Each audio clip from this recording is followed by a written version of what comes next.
Hi everyone, I wanted to make a video explaining common misconceptions around mixed item or sushi belts and how to avoid them. Many pioneers I see use sushi belts only for storage and never for production lines, but why is it used this way? I believe this is due to the requirement of the sink at the end of each sushi line, which ensures that no mixed item belts back up.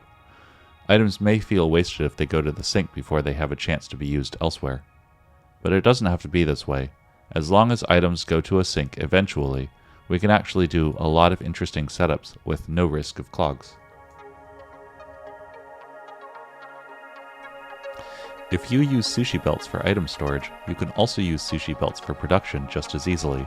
Machine's inventory is the same as a storage containers from the belt's perspective. Of course, a machine has a smaller capacity than a storage container, but the results are the same. Just as pioneers pull items out of storage to use, so too do machines for their use. After production, a sushi belt may continue towards storage as before. You should still provide a sink at the end for overflow, so there is no risk of anything backing up.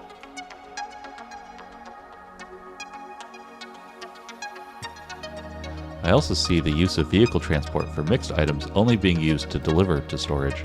It's commonly agreed that mixing items on vehicle transportation is again only useful to drop off items onto a sushi belt for that storage. However, if we recognize that vehicles are simply picking up and dropping off items in bursts, we can use vehicles safely to deliver for production as well. Output belts will flow in bursts, but at the same average rate as all input belts. We can take advantage of the machine's input buffers to normalize the ebb and flow of each delivery, provided the vehicle deliveries are made frequent enough so as not to overwhelm the machine's buffers.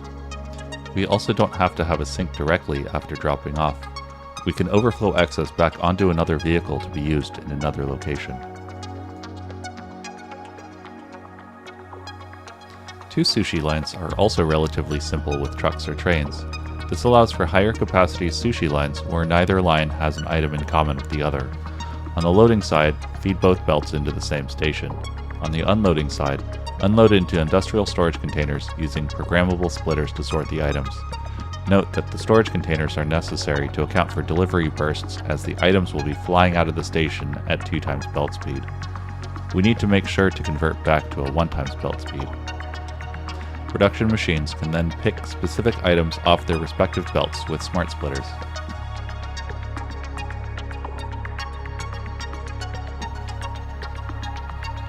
Not all items need to be sunk at the same location. Here's an end-of-line storage setup for a mixed item sushi train. Let's redirect overflow of supercomputers back onto another train while still syncing the other items. This train loop is only at risk to clog supercomputers as the other items are guaranteed to be sunk. We can address the syncing of supercomputers separately now.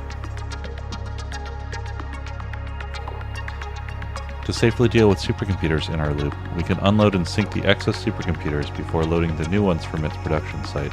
This allows for supercomputers to be used or stored anywhere along the vehicle's loop before they eventually all get dropped off again for syncing. Lastly, we can add programmable splitters at a site's unload station to only sync the supercomputers, or more generally, the items we're producing at this station. We can then use the same unload station to deliver the AI limiters, high-speed connectors, computers, and plastic. My suggestion for using programmable splitters is to allow for syncing of multiple products at this location, such as if this factory were responsible for producing more than just supercomputers. From the single item containers that we're delivering to, output belts may also be remixed into a new separate sushi belt to be shipped or sent to other factories. These separate sushi systems can then get loaded onto vehicles, consumed, and sunk as before. Further, as long as there are sinks for every item in the system, any excess may also be looped back and merged into the station's import belts, taking advantage of existing sink capacity. Thanks for listening. I hope this inspires pioneers out there to consider using mixed item sushi setups for more cases than just sending to a storage and syncing immediately. Happy factory building!